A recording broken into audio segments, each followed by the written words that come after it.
দেশে আর কোনো ভোট ডাকাত দেখতে চায় না মানুষ। ফ্যাসিবাদ ও চাঁদাবাজদের রুখতে ঐক্যের ডাক দিয়েছেন বাংলাদেশের জামায়াতে ইসলামীর আমির ডাক্তার শফিকুর রহমান। মিরপুরে দলের নির্বাচনী প্রচারের শুরু উপলক্ষে জনসভায় বক্তব্য রাখেন তিনি।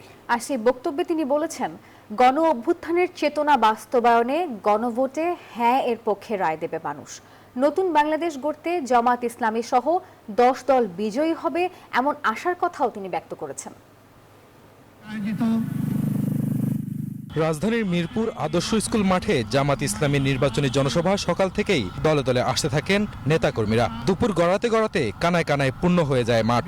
যোগ দেন 10 দলীয় ঐক্যে থাকা দলগুলোর নেতাকর্মীরাও। বক্তব্য রাখেন জোটের শীর্ষ নেতৃবৃন্দ ছাড়াও আশপাশের সংসদীয় আসনের প্রার্থীরা। প্রধান অতিথি হিসেবে যোগ দেন ঢাকা 15 আসনের প্রার্থী ও দলের আমির ডাক্তার শফিকুর রহমান। পরিচয় করিয়ে দেন জোটের প্রার্থীদের। প্রধান অতিথির বক্তব্যে জামাত আমির বলেন, যারা নিজেদের দলের কর্মীদের চাঁদাবাজ লুটতরাজ থেকে বিরত রাখতে পারবে তারাই নতুন বাংলাদেশ গড়বে।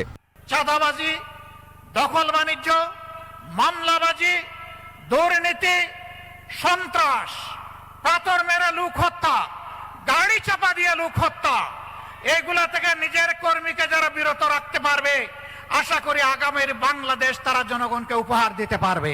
এছাড়া ফ্যামিলি কার্ড বিতরণের মাধ্যমে জনগণ আবারও দুর্নীতি ও বৈষম্যের শিকার হবে বলেও মন্তব্য করেন ডাক্তার শফিকুর রহমান। আমরা ওই ধরনের কোনো কার্ডের ওয়াদা দিচ্ছি না। 2000 টাকা দিয়ে একটা পরিবারের কোনো কিছু সমাধান হবে? আমরা বলেছি দুর্নীতি আমরা করব না এবং দুর্নীতি কাউকে করতেও দেব না। আমরা বলেছি ইনসাফ প্রত্যেকের জন্য, জাতি, ধর্ম, দল নির্বিশেষে নিশ্চিত করা হবে। ইনসাফ এখন থেকে আর টাকা মূল্যে বিক্রি করা হবে না।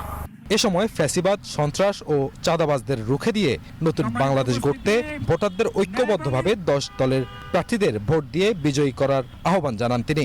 শুক্রবার উত্তরবঙ্গের বিভিন্ন জেলায় নির্বাচনী প্রচারে অংশ নেবেন জামাতে আমির। রাজু মাহমুদ, নিউজ 24, ঢাকা। সব মশার বিরুদ্ধে সুরক্ষা দিতে এলো বসুন্ধরা এক্সট্রিম অ্যারোসল।